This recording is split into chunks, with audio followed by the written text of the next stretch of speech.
Hi, I'm Brad Garlinghouse. As many of you know, I don't often make videos like this, but then again, not every week has been like this one. A few days ago, after 2 years, 7 court orders, and over $100 million in legal bills, the Hinman speech documents, including internal SEC emails and comments leading up to this now infamous 2018 speech, they've finally been unsealed.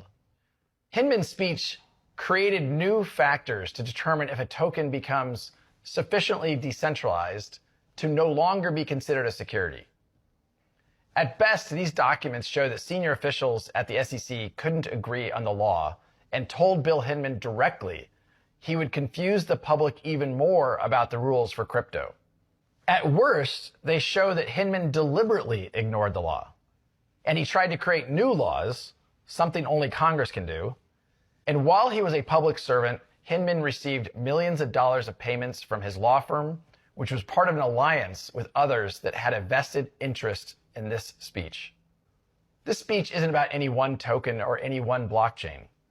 This is about showing the extent to which the SEC has relentlessly pursued enforcement actions against crypto players while professing fake open arms and calls to come in and register, all the while lying about their so-called guidance.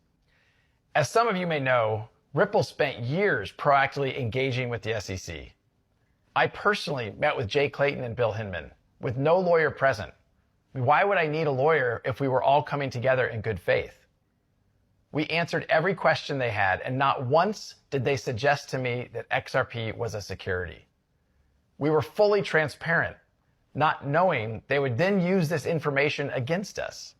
The SEC hit us with a surprise Wells notice saying they were considering suing us for breaking securities laws and still refused to provide specifics. To those that have recently been hit with their own Wells notices and lawsuits, this likely sounds all too familiar. When the lawsuit did drop against us, days before Christmas, a very Grinch-like touch, they made it personal. They sued Chris Larson and they sued myself, alleging we should have known all along that XRP was a security. You can now see plain as day, they couldn't even agree amongst themselves. And to me, it still seems like they can't. What we saw play out in our case is exactly what's still happening. The SEC is looking to kill crypto innovation in the United States, and its current chair, an unelected bureaucrat, I might add, is weaponizing the lack of regulatory clarity to exert jurisdiction over the entire crypto space. This is the definition of putting politics over people. It's the pursuit of power over sound policy. The SEC tried to bully us into acquiescing. Thankfully, we have had the resources to fight back. And now we can all see what they've fought so hard to hide.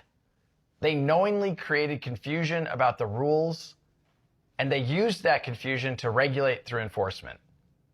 That's bad faith, plain and simple. Ultimately, as our lawsuit comes to a close, for so many others, it's just starting. The fight for clarity has to continue. I just want to conclude by saying to my colleagues here at Ripple, to my family, my friends, everyone who has supported us over the past 2.5 years, and certainly to the whole of the XRP army, a very heartfelt and a very genuine thank you for that support.